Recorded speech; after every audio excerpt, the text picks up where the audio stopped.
पालघर जिल्ह्यातील तलासरी तालुक्यातील झरी गावात मुंबई अहमदाबाद बुलेट ट्रेन प्रकल्पासाठी उभारण्यात येणारे गोदाम वादाच्या भोवऱ्यात सापडले आहे।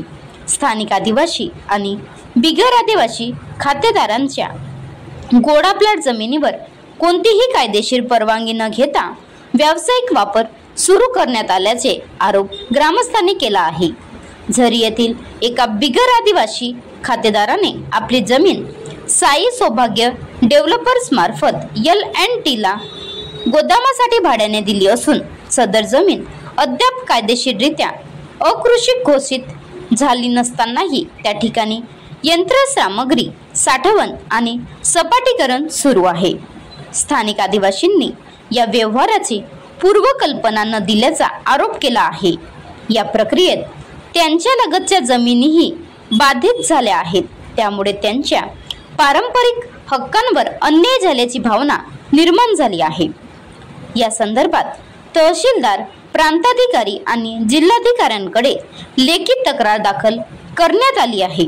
2011 मध्ये सदर जमीन खाजगी कंपनीला विकली गेली होती, मात्र आदिवासी हिस्सेदारांना याची कोणतीही पूर्वसूचना देण्यात आलेली नव्हती।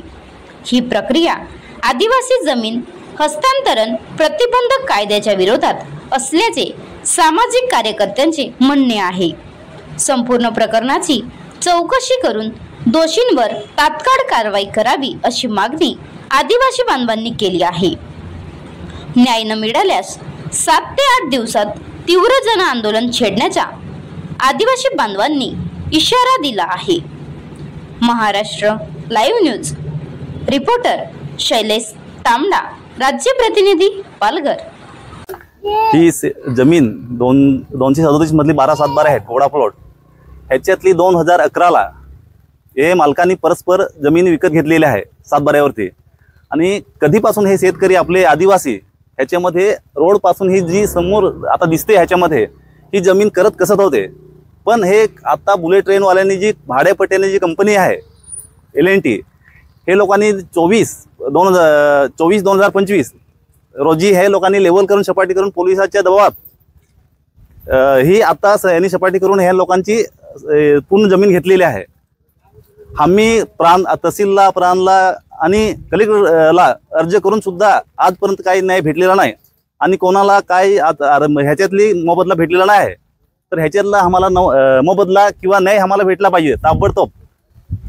आणि याच्या तक्रारीनुसार आम्ही खासदार साहेबांकडे गेले। खासदार साहेबांनी पण आम्हाला पत्र दिलेलं आहे की ही तातडीने चौकशी व्हावी आणि तातडीने चौकशी होऊन यांना न्याय भेटला पाहिजे आदिवासींना, असं त्यांनी आम्हाला पत्र दिलेलं आहे। आणि हा पत्र आम्ही कलेक्टर ऑफिसला नेऊन टपालाद्वारा दिलेला आहे।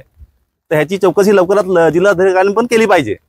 आजपर्यंत आम्हाला काहीच पत्र केलेलं आहे, आजपर्यंत कोण पण इथे चौकशीला किंवा स्थळ पाहणीला आलेलं नाही ह्याच्यामध्ये, आणि तहसील साहेब पण आलेला नाही इथे टोटल आदिवासींचे 7/7/12 होते। ह्याच्यातले आपले बिगर आदिवासी 4 आणि आपले आदिवासी 7।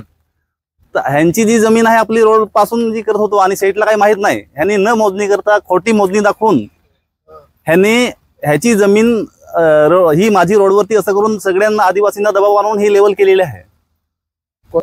आमच्यावरती जो 9 लोक होती ह्यांच्यावरती हे पोलिसांनी दबावात खंडणीचा आरोप सुद्धा केलेला आहे 50 लाखाचा, ह्याच्या अतिक्रम करून असं करून दबावात आणण्यासाठी। आता तुमची मागणी काय? आता मागणी आमची अशी आहे काय, ही जमीन आम्ही करत होतो ह्यांनी जबरदस्ती घेतलेल्या ही जमीन आमच्या ताब्यात भेटली पाहिजे। हीच मोजणी आणि किंवा सरकारी मोजणी करून आम्हाला देण्यात यावी त्यांच्याकडून, ज्यांनी आमच्याकडून जबरदस्ती कब्जा केलेला आहे। जो साई सौभाग्य डेव्हलपर जो होता त्याने त्याला न माहिती असताना ही जमीन बोगस सर्वे करून ही जमीन आमच्याकडून ताब्यात घेतलेली आहे आदिवासींकडून। ती जमीन आमच्या ताब्यात देण्यात यावी एवढंच आमची मागणी आहे। साहेब, आम्ही तहसील लेवलला, प्रांत लेवलला ह्यांच्या तक्रारीमध्ये अर्ज केलेले आहेत, पण त्याचे काम होत नाही। ह्यांचं म्हणणं एवढंच आहे की आमची जमीन इथे निघते 1 हेक्टर 47 गुंठे ह्यांची आहे, जवळजवळ म्हणजे 3 एकरच्या वरती। तर ते त्यांनी ती मिळाली पाहिजे। ह्यांनी कुणालाही ह्यांच्याशी संपर्क साधण्यात आलेला नाही ह्या शेतकऱ्यांकडे। त्यांच्यानंतर दादोडा आहे, दादोड्याच्या नंतर दादोडा आहे, दादोड्यानंतर मग नंतर आपला वंशारूप जी आहे बनसा आहे हिंगडा आणि त्याच्यानंतर मग रूपजी आहे. ह्यांना ते जे भाडं भेटतं आणि ह्यांना वगळण्यात आलेलं आहे. पण ह्यांच्या पण जमिनी ह्याच्यामध्ये डोंगरीमध्ये 237 सर्वे नंबरमध्ये आहेत. ह्याच्यामध्ये सगळा गोंधळ आहे तो मापणी करून सगळ्या शेतकऱ्यांना भेटले पाहिजे हे आपलं म्हणणं आहे. ह्याच्यामध्ये टोटल 12 आहेत. त्याच्यामध्ये 7 आदिवासींचे आहेत आणि बाकीचे बिगर आदिवासींचे आहेत. टोटल 12 आहेत.